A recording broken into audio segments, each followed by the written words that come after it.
का फैसला नहीं है, ये मोदी जी की सरकार का फैसला नहीं है एसआईआर कराने का, ये चुनाव आयोग का फैसला है। का अभियान चला रहे हैं, लेकिन इस देश की जनता आपको स्वीकार ही नहीं कर रही है। वो जान रही है कि आप में कुछ है ही नहीं, कुछ बचा ही नहीं है, तो अब आप क्या करें? तो कोई आके हमको प्रमाणित करके बता दे, आप कभी जाते ही नहीं है, आप कभी नहीं जाते हैं। जब चुनाव आयोग कहता है कि एफिडेविट करके दीजिए, तो विरोधी दल के नेता कच्ची गली पकड़ लेते हैं, कच्ची गली से निकल लेते हैं।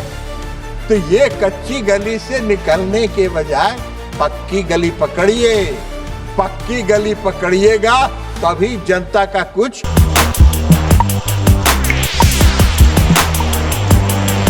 चर्चा कर रहे हैं।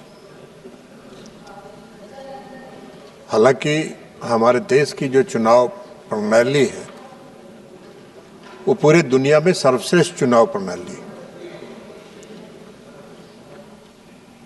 और आज हमारे देश की चुनाव प्रणाली की चर्चा पूरे विश्व में होती है कि पूरी निष्पक्षता के साथ इस देश में चुनाव होता है। लेकिन फिर भी चुनाव प्रक्रिया में कोई और भी कितनों अच्छा से अच्छा हो, उसमें कोई ना कोई सुधार की गुंजाइश होती है, और इसलिए हम लोग इस चुनाव सुधार पर चर्चा कर रहे हैं।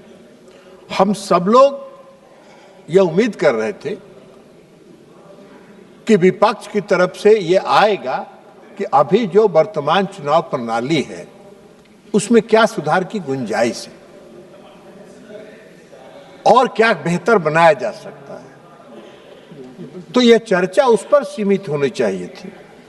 लेकिन हम सुन रहे थे कांग्रेस पार्टी के हमारे साथी मनीष तिवारी जी का भाषण। मनीष तिवारी जी, छोड़ दीजिए ना भाई आप, मनीष तिवारी जी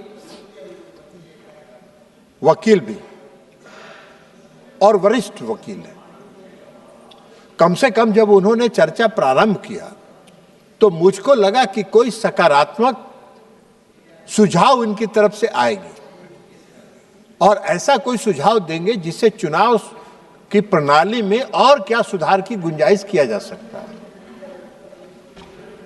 लेकिन उनका भाषण जब हमने सुना तो मुझको आश्चर्य हुआ कि एक वरिष्ठ अधिवक्ता होते हुए भी जिन सवालों को उन्होंने उठाया उस सवाल का इस सदन से कोई लेना देना नहीं है। उन्होंने चर्चा प्रारंभ किया चुनाव आयोग पर। महोदय, आप सबको मालूम है, हम सबको मालूम है कि चुनाव आयोग एक संवैधानिक संस्था है और संवैधानिक संस्थाओं के कार्यकलाप पर हम यहां चर्चा नहीं कर सकते हैं। लेकिन फिर भी वो चुनाव आयोग के कार्यकलाप पर चर्चा कर रहे थे, अब उस पर प्रवचन दे रहे थे। अभी नहीं है, चले गए।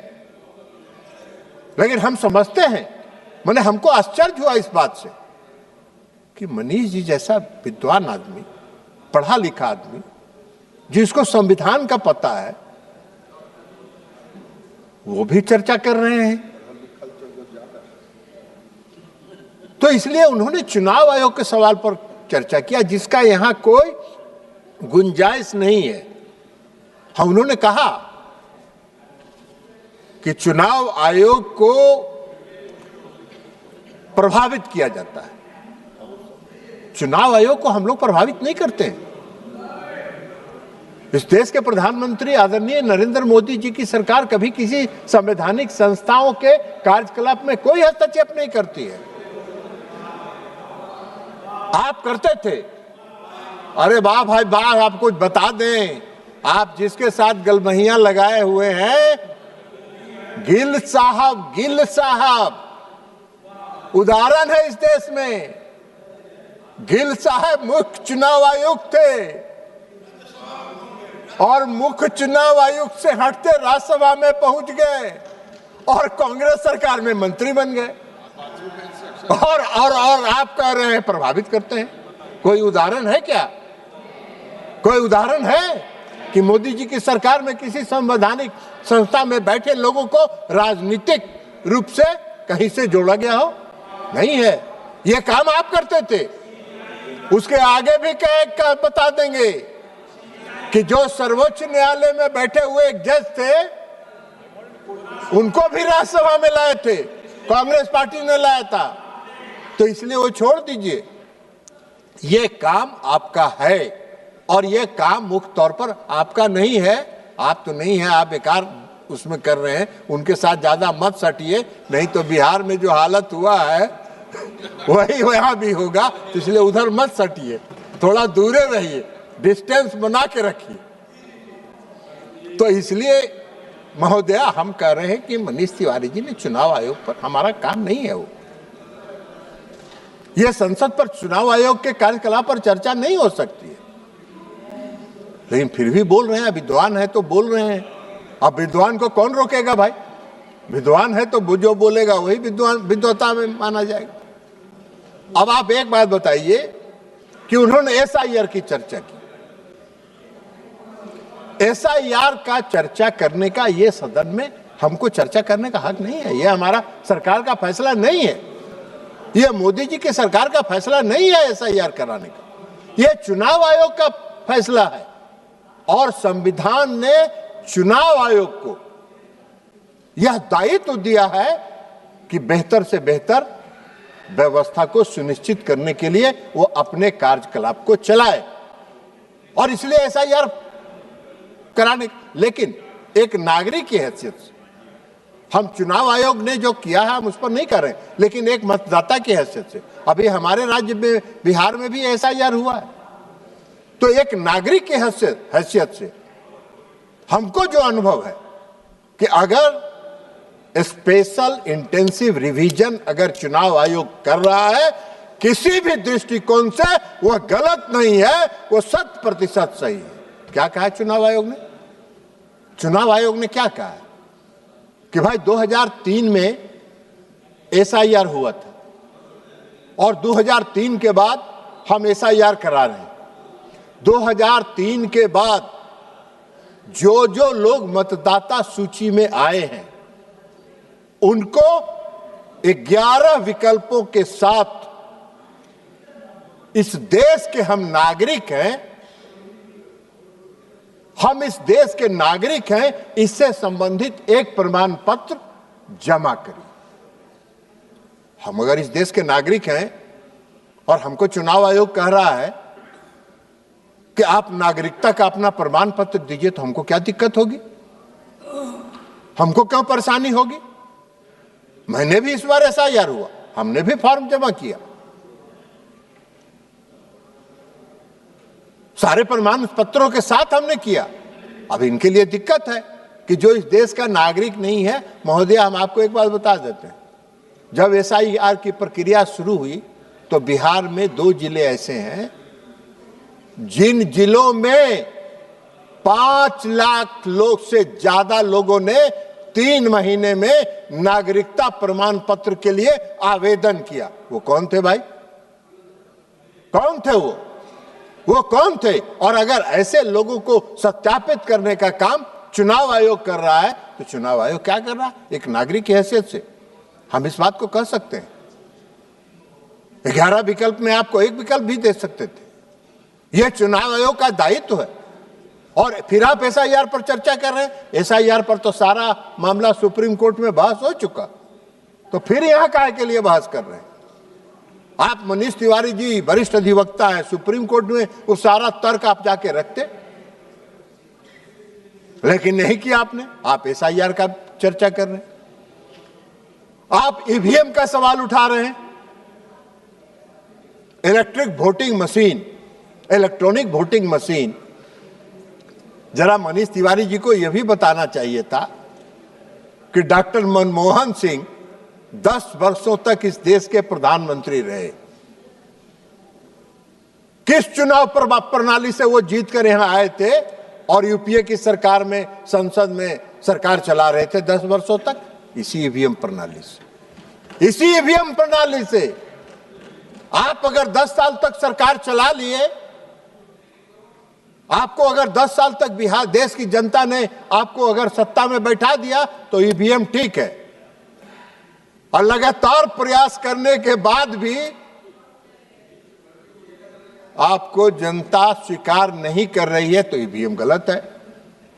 अरे आप ईवीएम के बजाय आप बूथ लूटने का उपाय चाहते हैं। बैलेट जो था वो बूथ लूटने का हथकंडा था, जिसको चुनाव आयोग ने और इस देश की चुनाव प्रणाली से हटा दिया गया, और यह एक सही निर्णय था निष्पक्ष चुनाव कराने की दिशा में।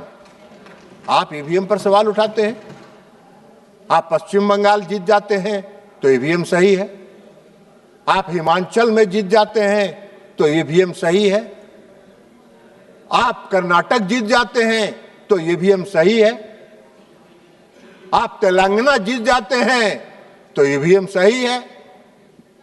जैसे ही आप महाराष्ट्र हारते हैं ईवीएम गलत हो गया, जैसे ही आप हरियाणा हारते हैं ईवीएम गलत हो गया, आप बिहार हारते हैं ईवीएम गलत हो गया। कौन सा मापदंड चलाते हैं? आपका यही दोहरा चरित्र जो है इस देश के लोग पहचानते हैं, और आपके दोहरा चरित्र जो है उस पर कभी देश के लोग भरोसा नहीं करते। यही कारण है। अब मनीष तिवारी जी बोल रहे थे एसआईआर पर। मनीष तिवारी जी तो विद्वान वकील है, संविधान की धारा 326 पढ़ा होगा उन्होंने। अभी ये कल्याण बनर्जी साहब चले गए, 327 संविधान का 327 पढ़ रहे थे, 326 पढ़े ही नहीं। 326 में संविधान के 326वें धारा में लिखा हुआ है इस देश का जो नागरिक होगा वही इस देश का मतदाता होगा, और चुनाव आयोग ने कहा कि आप इस देश के नागरिक हैं, इसको प्रमाणित करिए, तो गलत हो गए। तो संविधान की प्रावधानों के विपरीत आप चर्चा कर रहे हैं, आप संविधान के प्रावधानों के खिलाफ बोल रहे हैं। आप चाहते हैं कि संविधान के प्रावधानों के विपरीत आपकी मनमानी से यह चले।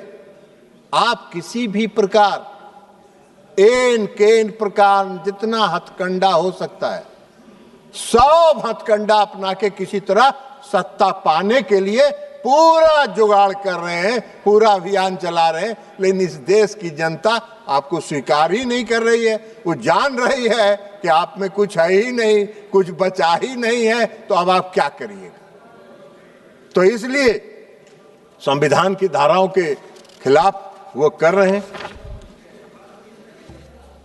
अब सवाल ये नहीं है, हम चुनाव सुधार पर चर्चा कर रहे हैं, लेकिन इन सबों का विपक्ष के जितने नेता हैं सबों का भाषण हमने सुना। सबों का भाषण चुनाव सुधार करने के बजाय चुनाव की जो वर्तमान सर्वश्रेष्ठ प्रणाली है उसको कैसे तहस नहस कर दिया जाए, उसको कैसे प्रभावित करने का रास्ता खोल लिया जाए, इसकी चर्चा कर रहे हैं। आप ईवीएम की चर्चा कर रहे थे, मनीष तिवारी जी कह रहे थे वोट देता है पता नहीं चलता। अरे भाई आप वोट नहीं दिए क्या? हम लोग भी वोट दे के आ रहे हैं अभी। ईवीएम जब आप बटन दबाते हैं तो वीवीपैट दबता है, और वीवीपैट का जो सिग्नल है वो बताता है कि आपने किसको वोट दिया, और तब उसके बाद आप बूथ से बाहर निकलिए। आप क्या बात कर रहे हैं? कौन सा कुतर्क कर रहे हैं? हम सब लोग अभी दे के आए हैं। तो इसलिए आपकी पूरी मंशा है कि इस वर्तमान चुनाव प्रणाली को कैसे तहस नहस किया जाए, कैसे संवैधानिक संस्थाओं को अपमानित किया जाए, कैसे वर्तमान व्यवस्था को, चुनाव प्रणाली को जितना से ज्यादा प्रदूषित कर सकते हैं, प्रदूषित करने का आप लगातार आपका प्रयास है, और प्रदूषित करने का उद्देश्य से ही आप एसआईआर, आप ईवीएम, चुनाव आयोग ने तो कई बार कहा, खुला आमंत्रण दिया है कि अगर ईवीएम में छेड़छाड़ होता है तो कोई आके हमको प्रमाणित करके बता दे। आप कभी जाते ही नहीं है, आप कभी नहीं जाते हैं। जब चुनाव आयोग कहता है कि एफिडेविट करके दीजिए तो विरोधी दल के नेता कच्ची गली पकड़ लेते हैं, कच्ची गली से निकल लेते हैं। तो ये कच्ची गली से निकलने के बजाय पक्की गली पकड़िए।